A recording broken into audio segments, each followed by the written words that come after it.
I'm Mary Pepino, and welcome to Fit for You, the show that teaches you how to live a healthier and more fit lifestyle. Today's show, we're going to focus on food and wine. I get so many questions. Is wine good for you? If so, what kind? I know so little about it. Today, we're going to hopefully give you all the information you need to understand how to enjoy a heart-healthy glass of wine with a fabulous meal. We're at one of my favorite restaurants, Michael Alberini's in Boardman, Ohio, and we'll be joined by Michael here in a few minutes.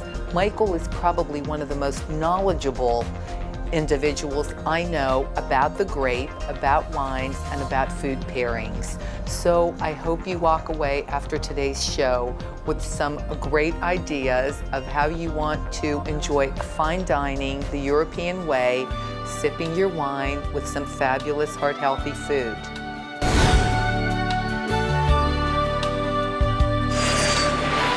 I decided that if we were going to discuss the healthy benefits of wine, it was very important that we had a physician and a wine expert.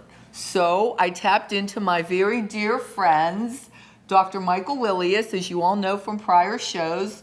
Dr. Lileus is a board-certified doctor of internal medicine, a founding partner of Salem Internal Medicine, hospitalist for Prima Healthcare, associate professor of internal medicine at Neo-UCOM, and a hospitalist for the Surgery Center at Southwoods. I think I've covered most of it. That makes me sound so important. You are. It gets longer every time. And we are also honored to have Mr. Michael Alberini, a friend for many years. Michael, welcome. And when we do a tour of your wine lobby, we'll get a little bit more into your background, but 29 years experience in the food and wine industry. And you are a protege of your late uncle, Richard Alberini. Absolutely. Who was probably one of the most knowledgeable wine connoisseurs in our country. And I think we can have some interesting discussion, gentlemen. The thing I really want to touch upon in our conversation is, you know, there's so much talk today about wine is healthy, which it is, but the key is drinking it in moderation, number one. Number two, the different effects on, you know, men and women. And number three, get knowledge about, you know, the different kinds of wines and how do you select, you go by what you like, you know, what do the varieties mean? So let's start with Dr. Lileus. They talk about wine being so healthy for us. What's so healthy about it? Well, you know, actually the health benefits of wine date back to Hippocrates, the guy that's considered the father of medicine. And it goes back to, you know, really what they saw as the health benefits were digestive issues for number one, and also for wounds, you know, to help to take care of the wounds that were infected. They would pour the wine on the wounds to help the people to survive. And there was even some study I looked at that talked about the gladiators, that they talked about that they had a group, one of the physicians way back in the time of Hippocrates and that did a study where they had, here these gladiators got wounded, here these gladiators got wounded. Here on the wounds they poured wine, here they didn't. Well, the ones they poured the wine on the wounds, they lived. And because the ones of that they the didn't. sterilization effect? Yes, absolutely. So that started the whole thing as far as wine. As time went on, people did more and more studies. Different physicians throughout the years did studies on wine and its benefits. And then we come to the 1990s. Now that's the whole thing about this French paradox. And Michael, you know about this, where they, you know, talk about, you know, the French, they eat high fat, high dairy. Smoke cigarettes. But yet they have less heart disease than we do. It's amazing. Well, What is the problem? Michael was telling us you were around 12 years old, you baby, Yeah. when I think at that time, and you were introduced. Explain to us how you were introduced about the French That's actually paradox. how I personally discovered. I was cooking at my family's house, at my grandmother's house anyways, and usually we would adjourn and, you know, they'd watch their 60 Minutes and the kids played or whatever, but we caught the one episode of 60 Minutes. And this was actually, I'd say it was probably in the early 80s. And they were talking about, there was an explosion of Merlot consumption in the United States. Merlot's a red grape. Back then, it was pretty much it was a blending grape oftentimes in Europe, and as it flourished in America and whatnot, it became like the great stepping stone when you took that step into red wine. It wasn't as dry as some red wines, it wasn't as hearty and robust as some red wines, but it's a great baby step into the realm of red wines as a first plateau.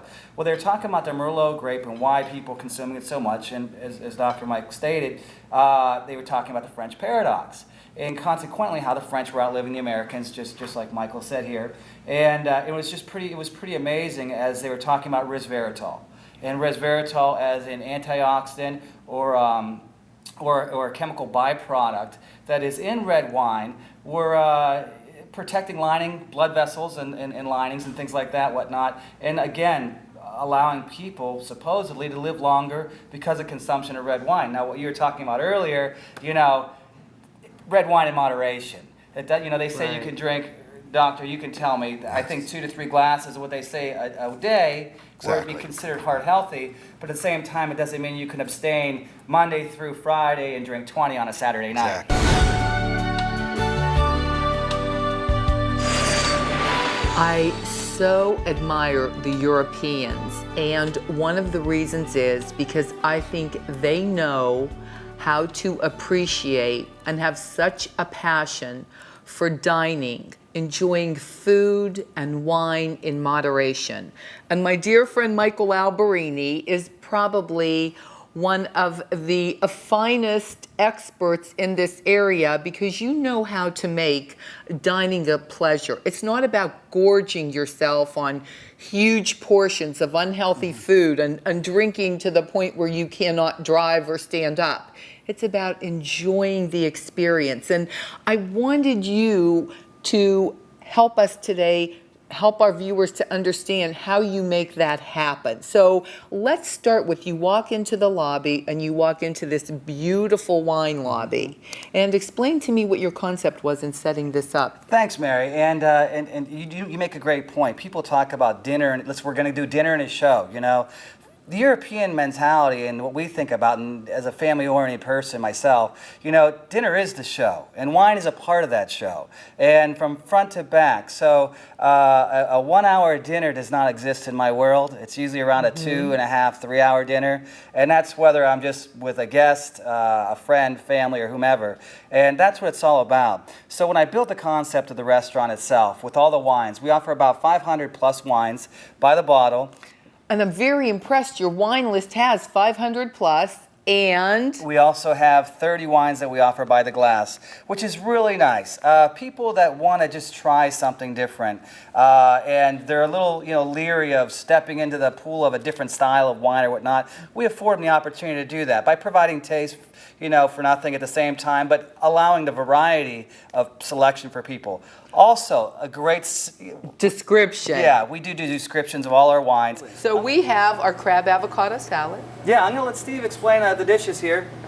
The bed of lettuce is some shredded Napa cabbage with romaine and iceberg lettuce, also some shaved radicchio for a little bit of bitterness in there.